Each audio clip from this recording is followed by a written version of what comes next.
ॐ नमो भगवते वासुदेवाय जन्माद्यस्य यतो अन्वयादितरतश्च अर्थेषु अभिज्ञस्वराट् तेने ब्रह्महृदाय आदिकवये मुह्यन्ति यत्सूरयः तेजो वारिमृदां यथा विनिमयो यत्र त्रिसर्गो मृषा धाम्ना स्वेन सदा निरस्तकुहकं सत्यं परं धीमहि निगमकल्पतरोर्गलितं फलं शुकमुखादमृतद्रवसंयुतं पिबत भागवतं रसमालयं मुहुरहो रसिका भुवि भावुकाः.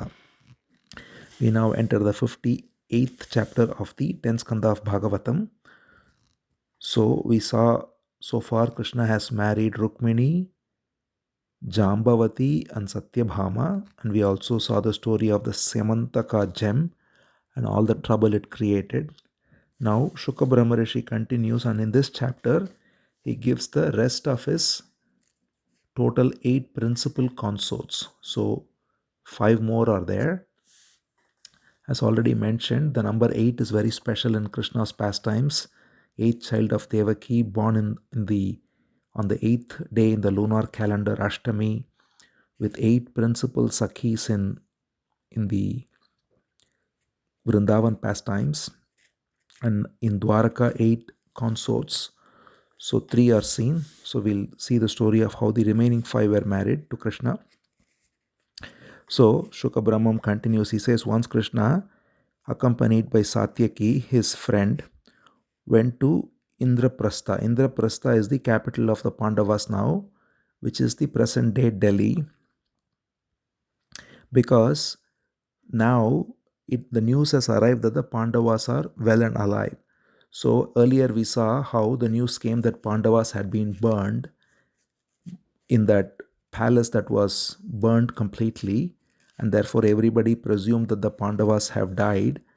And we saw how Krishna and Balaram went to Hastinapur at that time, and everyone was grieving there. And Krishna, of course, knowing full well that the Pandavas are not touched at all the 5 Pandavas and Kunti, their mother, are absolutely unaffected by this. They have already escaped. Krishna, knowing this, he simply acted along the ways of all the humans there, as if the Pandavas and Kunti have been burned. But later, the Pandavas emerge in the territory of Drupada. Drupada is the king whose daughter is Draupadi, and there is a Swayamvara, that is a self-selection of the bridegroom by Draupadi. And Draupadi is the most beautiful princess of Drupada. And in that court, when there is the competition among various prospective bridegrooms, there the Pandavas make a dramatic appearance and win the hand of Draupadi. And the news reaches everyone that now the Pandavas are well and alive. So Krishna goes to see them now that they are again revealed to the world, and now they also have a new consort in Draupadi. So Krishna arriving there, everybody gets up and welcomes them. It's as if Shuka Brahma Rishi says nicely that just as the senses upon life returning, when one is unconscious and then when one gains consciousness, how one gets up. Similarly, all the Pandavas got up upon seeing Krishna and embraced him. Krishna, according to protocol, he is younger than Yudhishthira and Bhima, literally of the same age as Arjuna. He's just 8 days apart. Arjuna is 8 days elder to Krishna. They are practically same age. And Nakula and Sahadeva are younger. So Krishna, according to the right protocol, bows down to Yudhishthira and Bhima, his seniors, hugs Arjuna, his friend and of the same age, and Nakula and Sahadeva, they in turn offer their obeisances to Krishna. And then Draupadi, the newly wedded wife, she also comes and offers her obeisance to Krishna, and they all sit around and make inquiries of each other. And then Krishna goes and meets his aunt, which is the mother of the Pandavas, who is Kunti or Pritha. We saw already when Akrura went to Hastinapura, Pritha or Kunti, both are her names, she cried her heart out that we are being tortured, my sons and me, by these Kauravas headed by Duryodhana, and it only increased with the burning of the palace, which they miraculously escaped. And so Krishna went and made inquiries of her, saying, "How are you doing?" And she, of course, was full of tears and her throat was choked. And she said, "Krishna, the first time I felt any happiness was when Akrura came here." Because, as we can recall, Akrura was specifically sent by Krishna to make inquiries of Kunti and the Pandavas, and also to give a message to Dhritarashtra to mend his ways, which he, of course, did not listen to.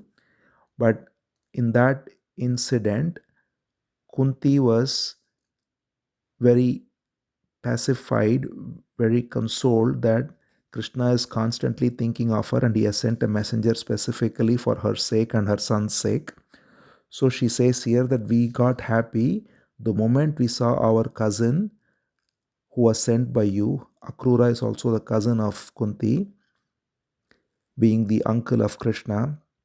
And therefore, she says, when our cousin was sent by you to make inquiries in Hastinapur, that's when we first time breathed a sigh of relief, knowing that we are under your care. And she says very beautifully that even though you are absolutely free of any notion of mine and others, that is, you don't treat anyone as they belong to me and they are not belonging to me, the attitude of us versus them, though it is completely absent in you, I also know that those who are dear to you, who always are devoted to you, they are always under your protection. She says, Nate asti swapara bhranti vishwasya suhrudatmanah tathapi smaratam shaswat kleshan hamsi hridistitah. So you are same to everyone. There is no friend or foe, and yet those who are devoted to you, you reveal to them in their heart and you remove their suffering. And in this way, we know that you are always present in our heart and you are there to remove our suffering. So we always think of you. So in Gita also Krishna says, Samoham Sarva Bhuteshu. He says, I am the same for all. And yet those who are dear to me, they are always recipients of grace. So here also Kunti says the same thing, that even though you are free of any partiality, those who are devoted to you are always under your protection, and therefore we are feeling your protection, and it was vouchsafed when Akrura came here, and that is what is sustaining us. And Yudhishthira too says that we are so fortunate that we are having you as our friend Krishna, because even great yogis, they also make so much effort to realize you, and yet we are here having you as our dear friend. This is our great fortune. So please stay with us for some time. So Krishna also happily obliged, and he stayed there for 4 months, because the rainy season had come, what's called Chaturmasya, 4 months of monsoon time. So normally it is encouraged not to travel during that time, and therefore Krishna decides to stay put in Indraprastha for 4 months. So during that time, an important incident happens which results in the next consort of Krishna. So once there is a nearby forest where Krishna and Arjuna go for hunting. Arjuna, who is a great warrior, he and Krishna went in his chariot, in Arjuna's chariot, which is the famous chariot having Hanuman as the flag, the monkey Hanuman as the flag. This is the same chariot, the famous chariot used in Bhagavad Gita, where Krishna is the charioteer again and instructs Arjuna on the greatest teaching of Gita. Here also Krishna is the charioteer, and he takes Arjuna, who's got his famous Gandiva bow and a quiver that is inexhaustible, a quiver which has inexhaustible stock of arrows, and they enter a dense forest and they start hunting. Krishna is the charioteer, Arjuna is hunting various animals as many Kshatriyas do, tigers and boars and deers and so on. And these animals are all sent by attendants to Yudhishthira. And then, being tired, Arjuna and Krishna go to Yamuna river. So even in present day Delhi, Yamuna river flows by Delhi. And in those days, of course, Yamuna was very clean. And so this forest was just outside the capital, where they were engaged in the sport. And after that, Krishna and Arjuna went to the river and they took bath there, and then they drank the water and they rested. And at that time, there was a beautiful woman walking by. And so Krishna told Arjuna, go and find out about her. Krishna knows fully well all about her, but he just wanted Arjuna to find out so that he can know of the devotion of that woman. So Arjuna goes to her and says, oh, beautiful lady, who are you? Whose daughter are you? It looks like you're looking for a consort. What are you looking for? Please tell me. And so she immediately says, I am the daughter coming from the sun himself, and my only purpose is to get married to the Supreme Lord Vishnu. So she says directly, Aham devasya savitur duhita patimichati Vishnum varenyam varadam tapaf paramam asthita. So she says, the only desire I have is to be married to the all-pervading Supreme Lord Vishnu and nobody else. She says, na anyam patim vrane veera tam rite sriniketanam tushyata mesa bhagavan mukundo anata samshayah. She says, may the Supreme Lord Mukunda, the bestower of liberation, who's also called Sriniketana, which means the one who has Sri, the mother Lakshmi, as her abode in his heart. Other than him, I do not desire anyone else. My name is Kalindi and I reside in Yamuna. She says, Kalindi iti samakyata vasami Yamuna jale. So I reside in the Yamuna waters. My name is Kalindi and my only prayer is to get married to the Supreme Lord. So hearing this, Arjuna, he is very pleased. He goes and reports the matter to Krishna, who is already fully aware of all this. He just wanted Arjuna to know of the one-pointed devotion of this beautiful Kalindi. So instantly Krishna asks Arjuna to bring her and then reveals himself to her, and she is very pleased. And then they take her in the chariot to go back to the kingdom so that Krishna can marry her. He'll not marry her in Indraprastha, he'll take her to Dwaraka and marry. But right now they are taking her to Indraprastha, the capital. Before this, a couple of incidents happened that is also reported here by Shuka Brahma Rishi. Krishna had in fact helped build this capital after they came to Indraprastha. The capital was built properly with the help of the divine architect Vishwakarma. It was built so beautifully. And not only that, once there was a huge forest called Khandava, and that forest had to be burned down during that process, and it was offered as a sacrifice to the god of fire, which is Agni, and Agni was very pleased, and that's when Arjuna was given the famous Gandiva bow, the 4 horses, and the inexhaustible quiver of arrows. So this happened before, so that is why when they went to hunt in the forest, already Arjuna had the Gandiva bow, the famous Gandiva bow, as well as the arrows. This was obtained by him directly from the demigod of fire called Agni, because Agni was pleased with the offering of the whole forest, which was burned perhaps during the process of building the city. Though it's not mentioned explicitly, it is both simultaneous events. So these events happen during Krishna's stay before the hunting expedition where Kalindi was met with and taken as Krishna's prospective bride. One more thing that happened during that conflagration of Khandava forest was there was a demon called Maya, and he is known as a great architect also.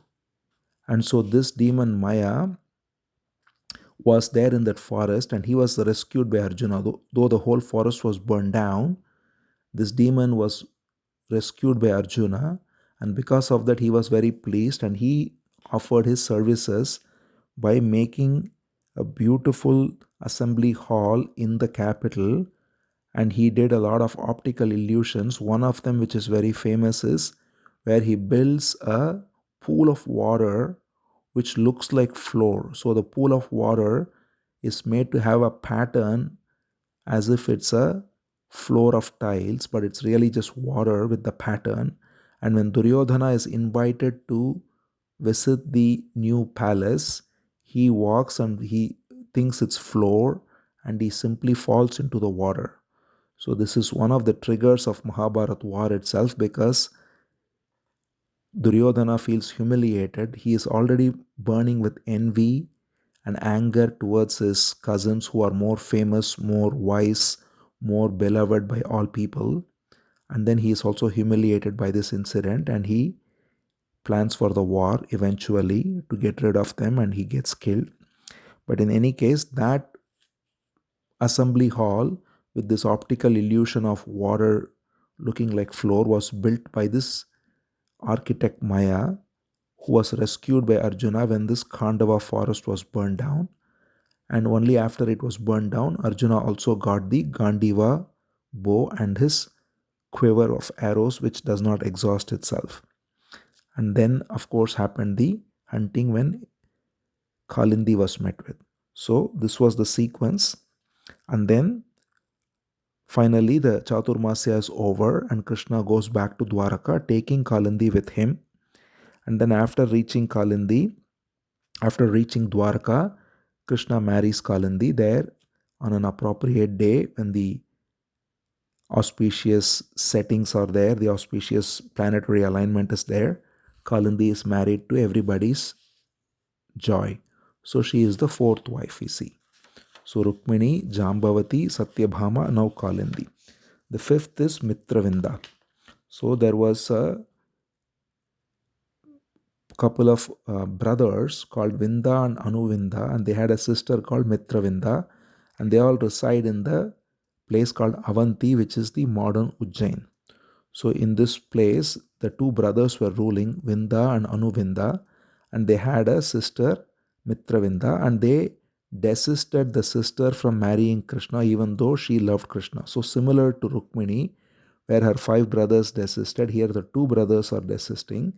But Krishna, knowing well that Mitravinda desires only to marry him, he goes there and he snatches her away. Just as he did with Rukmini, he snatches her away, and the two brothers and all his army couldn't do a thing. Krishna simply takes Mitravinda because that's what she desires and marries her. And she is the daughter of the sister of Vasudeva called Rajhadi Devi.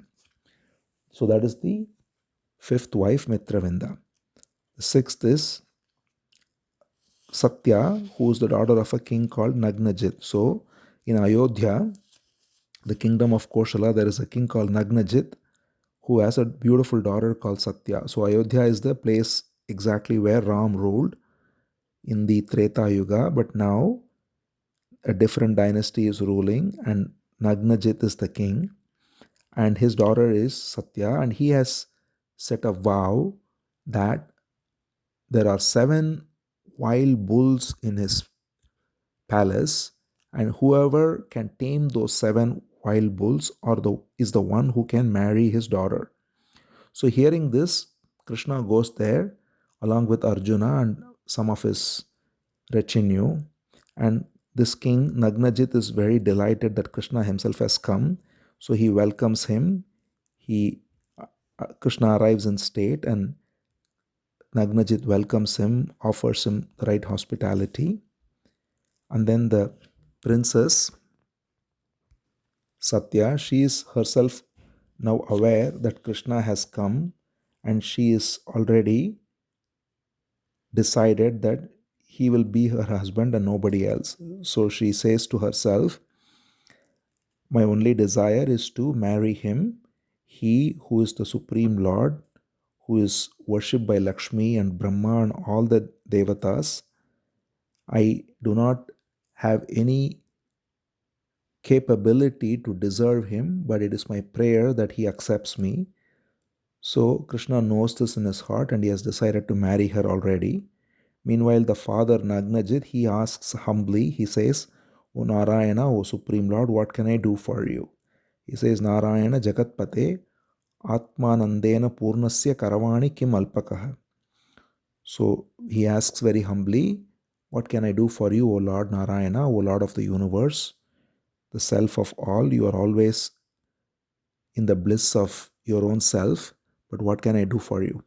So the Lord is very pleased, and he speaks gently and says, I have come to marry your daughter. So now Nagnajit is of course very pleased to hear that the Lord himself has said, I want to marry your daughter. But then he has made this vow, so he cannot break it.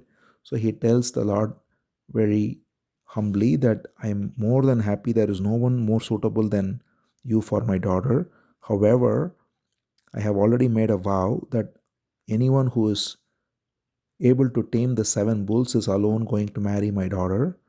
So please do the needful. Of course, the Lord understands it's no problem at all. So he immediately goes to the place, the courtyard, wherever the bulls are, the arena, and they are unleashed. And the Lord instantly, it is said, he takes 7 forms. He multiplies himself as 7, and he, in one shot, tames all the 7 bulls, and they become instantly completely mild and not at all having any of their wild behavior before, but becoming like his pets. And Krishna, it is said, simply drags them just as a child would drag a toy bull made of wood. Krishna simply drags them, and they are all coming very quietly. So amazed at this feat, the king was very happy and he gave the daughter to Krishna. And the marriage was done right there in the city of Ayodhya, the auspicious city of Ayodhya. And so there was a very auspicious wedding with kettle drums and conches blown, music played, all the priests saying benedictions and so on. And the king and the queens were all very happy that their daughter got the best possible husband. And the king sent the daughter with a lot of pomp and celebration back to Dwaraka with Krishna. And along with them, he sent a lot of horses and elephants and chariots and so on. And meanwhile, it is said as they were going back, some of the kings, there were many kings who tried to marry her because Satya was exquisitely beautiful. And therefore, many kings wanted to marry her, but none of them could tame those bulls. But now they are envious that Krishna has got the bulls.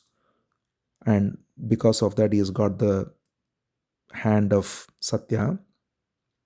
And therefore, they are intercepting with their army when Krishna is going in his chariot. And of course, Krishna can easily finish them off, but Krishna gives this opportunity to Arjuna because, as we saw, Arjuna came with Krishna and he is always eager to serve Krishna.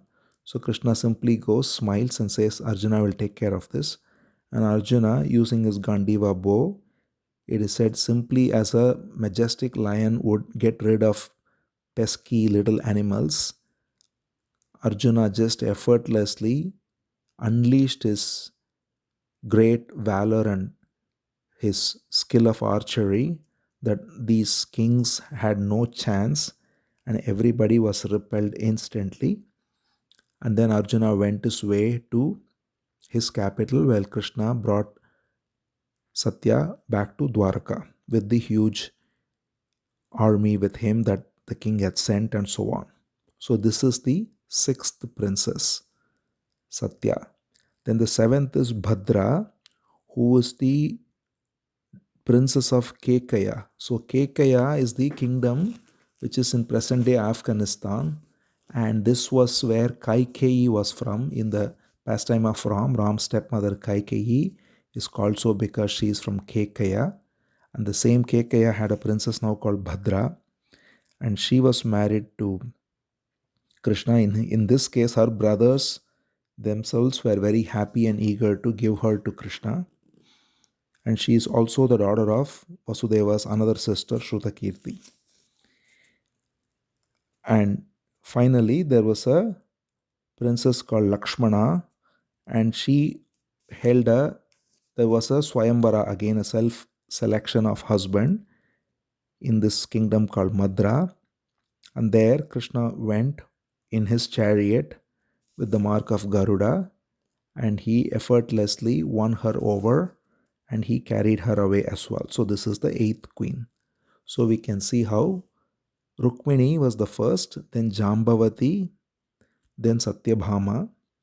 And in this chapter, the other 5 Krishna marries: Kalindi, whom he met on the banks of Yamuna; Mitravinda, who is the princess of Ujjain, Avanti; then Satya, who is the princess of Ayodhya, then Bhadra, who is the princess of Kekaya, and finally Lakshmana, who is from the Madra territory. So these are the 8 principal consorts of Krishna. So that's how this chapter ends. And then Shuka Brahma Rishi finally says, very interestingly, that in addition to these 8 principal consorts, there was an incident where Krishna had to give refuge to 16,000 women as his wives because he rescued them all from the captivity of a demon. So he just gives this one line, and of course now Parikshit is intrigued and he will ask what happened, which we will see in the next chapter. Om Namo Bhagavate Vasudevaya.